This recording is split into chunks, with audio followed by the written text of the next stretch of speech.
Friends, welcome back to my channel. तो आज की वीडियो में बात करने वाली हूँ करियर इन बैंकिंग के बारे में। तो आज की वीडियो में हम दोनों बैंक्स कवर करेंगे। पहला हमारा प्राइवेट बैंक और दूसरा हमारा पब्लिक बैंक, जिसे हम गवर्नमेंट बैंक भी कहते हैं। तो ये दोनों बैंक्स में कवर करूंगी। आज की वीडियो का एजेंडा रहेगा, सबसे पहले हम ये देखेंगे कि गवर्नमेंट एग्जाम्स का, गवर्नमेंट के अंदर हमें बैंक में जाना है तो उनका क्या प्रोसेस रहता है, क्या सिलेक्शन प्रोसेस है। दूसरा, उनका जो एग्जाम होता है, उनके एग्जाम का क्या पैटर्न रहता है। तीसरा, प्राइवेट बैंक में कैसे जॉब लगती है, उनका क्या क्राइटेरिया है, क्या एलिजिबिलिटी पैटर्न रहता है उनका, और क्या हमें कोई सर्टिफिकेशन करना पड़ेगा अगर प्राइवेट बैंक में जाना है, या हमारी क्या डिग्री होनी चाहिए। तो ये सारी चीजें आज की वीडियो में कवर करी जाएंगी। So without any due, just let's start the video. Please subscribe my channel for the notification of new videos. इस चैनल में मैं every week one career video and one motivational video share करती हूँ। सो सबसे पहले हम गवर्नमेंट बैंक्स के बारे में बात कर रहे हैं। गवर्नमेंट बैंक्स में लगने का सबसे मेन यही तरीका होता है कि आपको एग्जाम्स देने पड़ते हैं। और एग्जाम्स देने के लिए हमारे पास दो तरीके होते हैं एग्जाम देने के। आइदर हम एसबीआई का एग्जाम दें या आईबीपीएस का एग्जाम दें। आईबीपीएस की फुल फॉर्म होती है institute of banking personal selection. ये एक तरीका होता है जो नॉर्मली सारे गवर्नमेंट बैंक्स है, अगर हम bank of Baroda, Punjab national bank, Canara bank, Indian bank, जिनके बारे में भी बात करें तो सारे यही जो एग्जाम होते हैं, इसी एग्जाम को एक्सेप्ट करते हैं, इसी के मार्क्स को एक्सेप्ट करते हैं। पर एसबीआई ही ऐसा एग्जाम मतलब बैंक है जो कहता है मैं अपना एग्जाम खुद कराऊंगा, राइट। तो एक तो हमारे पास आईबीपीएस हो गया। अगर आप बैंकिंग, आपने सोच लिया कि मुझे गवर्नमेंट में जाना है तो आपको इस एग्जाम के लिए प्रिपेयर करना है। अब वहां पे आपकी दो पोजीशन आती है, एक आता है आपकी पीओ और एक आती है आपकी क्लर्क पोजीशन। अब जो पीओ पोजीशन है, दैट इज पीओ पोजीशन और क्लर्क। पीओ की पोजीशन थोड़ी सी हायर पोजीशन होती है, क्लर्क की पोजीशन थोड़ी कम होती है। पीओ के अंदर हमारे पास 3 एग्जाम्स होते हैं। पीओ में हमारे 3 एग्जाम्स होते हैं। तो सबसे पहले होता है हमारा प्री, देन होता है हमारा मेंस, और दूसरा होता है हमारा इंटरव्यू। और अगर हम बात क्लर्क की करें तो हमारे पास यहाँ प्री और मेंस होता है, आप इंटरव्यू से बच जाते हो। जो दूसरी चीज ये होती है, पीओ हमारा जो एग्जाम होता है थोड़ा सा डिफिकल्ट होता है एज कम्पेयर टू क्लर्क। तो आपको सोचना पड़ेगा कि आप किस पोजीशन पे जाना चाहते हो, और उनके सैलरी पैकेजेस में भी डिफरेंस होता है पीओ और मेंस की सैलरी के अंदर। बट एक गवर्नमेंट जॉब के अंदर आपको दूसरे एडवांटेजेस बहुत होते हैं, रिटायरमेंट, ग्रेजुटी, उनकी सैलरी, उनके एक्स्ट्रा बेनिफिट्स इतने होते हैं। तो ये आपको बेनिफिट्स मिलते हैं अगर आप गवर्नमेंट सेक्टर में जाते हो। आईबीपीएस का जो एग्जाम है, कौन कौन से फेमस बैंक्स है जो इसका स्कोर एक्सेप्ट करते हैं, मैंने कुछ फेमस बैंक के नाम लिखे हैं and the list is quite huge. Punjab national bank, union bank, Canara bank, bank of Baroda, overseas bank, UCO bank, Punjab and Sind bank, central bank of India, bank of Maharashtra, ये कुछ बैंक्स हैं। अगर आप इस एग्जाम के लिए तैयारी करोगे तो इन बैंक्स में आपकी मतलब सिलेक्शन हो सकता है अगर आपका एग्जाम क्लियर होगा।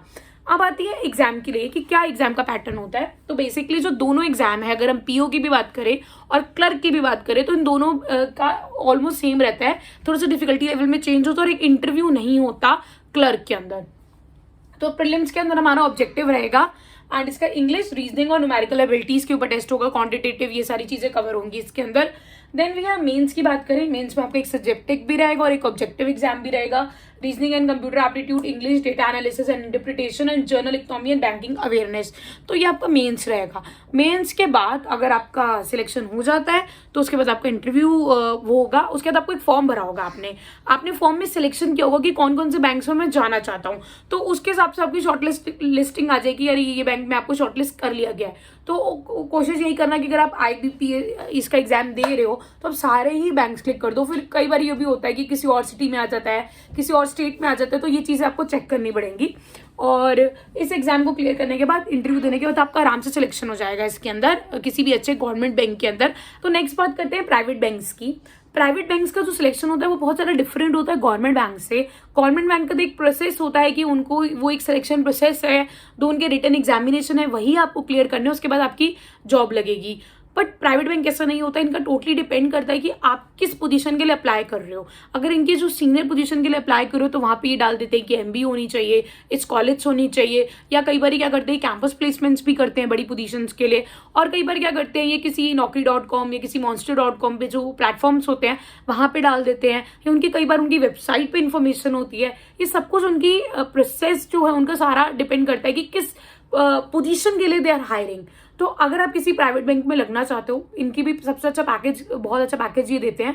बट ठीक है, गवर्नमेंट बैंक से ज़्यादा इनके अंदर ड्यूटी होती है, but they give you a good package और आपको यहाँ पे भी स्टेबिलिटी मिलती है। आप बैंकिंग में ही एक के बाद दूसरा बैंक ज्वाइन कर सकते हो आगे फ्यूचर में, अगर आप बैंकिंग में जाते हो तो इसके लिए आपको कुछ सर्टिफिकेशन कर लेने चाहिए। अगर आप कोई सर्टिफिकेशन कर लेते हो तो इससे आपको एक वे मिल जाता है एक बैंकिंग के अंदर एंट्री करने का। किसी भी बैंक में एक बार आपकी एंट्री हो गई, फिर आपको वहां से प्रमोशन मिल सकते हैं, आप चेंज कर सकते। इसके लिए आपको कुछ सर्टिफिकेशंस करने पड़ेंगे, राइट। तो मैंने ना ऑलरेडी एक वीडियो शेयर करी हुई है बैंकिंग कोर्स फ्रॉम डीयू की। डीयू भी बैंकिंग कोर्स कराता है, अब वो भी जाके चेक कर सकते हैं। इनके लिए मैं भी आपसे शेयर कर देती हूँ। तो सबसे पहला है टाइम्स प्रो का, देन एफबीआई का, फ्लिप का और एचडीएफसी का फ्यूचर बैंकर्स। ये कुछ सर्टिफिकेशन है जो मुझे पता है और कुछ फेमस सर्टिफिकेशंस है। एक टाइम था, अभी नहीं पता, पर मेरे साथ के काफी स्टूडेंट्स हैं जिन्होंने एनआईटी से सर्टिफिकेशन किया था। उनका भी बैंकिंग सर्टिफिकेशन था और उनकी उसके बाद एचडीएफसी में और बहुत सारे अलग अलग बैंक्स में जॉब लग गई थी। कईयों की स्मॉल जो काफी फेमस बैंक नहीं होते प्राइवेट बैंक में, उनमें लगी थी, बट धीरे धीरे प्रमोशन के साथ was in the good banks. तो एक बार आप ये सर्टिफिकेशन कर लोगे तो आपकी एक अच्छी जॉब अपॉर्चुनिटीज आपको मिल जाती है, एक एंट्री मिल जाती है आपको बैंकिंग के अंदर, ये आपकी गारंटी होती है। बट बात ये अटकती है कि कई लोगों का ना रिव्यू इज नॉट गुड। जैसे फॉर एग्जांपल फ्लिप का मैं अगर बात करूं तो कई लोगों ने कहा कि उनको सर्टिफिकेशन मिल गया और कई लोगों का रिव्यू था कि यार वी डोंट गॉट एनी, हमें कोई ऐसी जॉब नहीं मिली, वहां से कैंपस हेल्प नहीं मिली, मुझे कोई फायदा नहीं हुआ कोर्स करने का।